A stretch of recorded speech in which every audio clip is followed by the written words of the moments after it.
अनुराग भदौरिया जी, मैं आपसे जानना चाहूंगा, जब हाथरस चल रहा था, सुरेंद्र भाई मैं 1 मिनट में आता हूं, जब हाथरस चल रहा था अखिलेश जी भी लंदन में थे, अखिलेश जी भी लंदन में थे, तो ये विदेश से राजकुमारों का प्रेम होता है क्या? आप संजू वर्मा को नहीं देखिए, मुझे लगता है दीपक जी, अरे मैं बोल लूं अपनी बात, मुझे लगता है दीपक जी, इस देश के अंदर में अचानक भारतीय जनता पार्टी की सरकार के आने के बाद ये ओछी राजनीति क्यों होने लगी, मुझे समझ में नहीं आ रहा है। सोचो, आप कह रहे हैं कि लंदन में क्यों थे, आप नहीं चाहते हो अपनी बेटी के एडमिशन ले गए थे और वो बच्ची का एडमिशन उन्होंने कराया, एडमिशन कराने के बाद वापस आए। क्या इस देश में परिवार होना गुनाह हो गया है? क्या जिसके परिवार नहीं हो, परिवार का दर्द क्या समझेंगे? पहले परिवार तो लाए, तब तो पता चलेगा बेटी क्या होता है, बेटा क्या होता है, फिर परिवार में माँ क्या होती है, दादी क्या होती है, फिर उसकी रिस्पॉन्सिबिलिटी क्या होती है।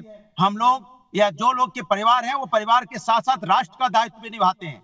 तो इस तरह की ओछी राजनीति तो बंद हो जानी चाहिए, मुझे लगता है एकदम बंद होना चाहिए। कम से कम बच्चियों पे तो नहीं होनी चाहिए, जो अपनी बेटियों का एडमिशन करवा रहे हो उस पे तो नहीं होनी चाहिए। और पूरा देश जानता है अपनी बेटी का एडमिशन करवाने गए थे, उसके बावजूद ही बार बार ये सवाल पूछा जाता है क्यों? क्या बेटी होना गुनाह हो गया क्या किसी के यहाँ पे? क्या किसी बेटी का जन्म होना गुनाह हो गया क्या? बेटा होना गुनाह हो गया क्या? शादी होना गुनाह हो गया क्या? क्या हम किसी के माँ बाप के बच्चे नहीं है? क्या हमारे माँ बाप नहीं है? क्या हमारे माँ बाप ने हमें नहीं पाला? क्या उन्होंने हमारे लिए टाइम नहीं दिया? इसके मतलब उन्होंने कोई काम नहीं किया क्या? इसलिए मैं कहता हूं इस देश के अंदर में कमाल की बात हो गई है कि भैया अगर परिवार है तो गुनाह है। मुझे लगता है शर्म आनी चाहिए देश को इस तरह की बातें करते हुए कि कौन कहां गया, कि लंदन गए थे, कि बेटी का एडमिशन देने। शर्म नहीं आती भारतीय जनता पार्टी की बात करते हुए? और मुझे तो कहता है डूब के चुल्ली भर पानी में मर जाना चाहिए अगर बीजेपी कहती है कि एडमिशन कराने गए तो गलत था।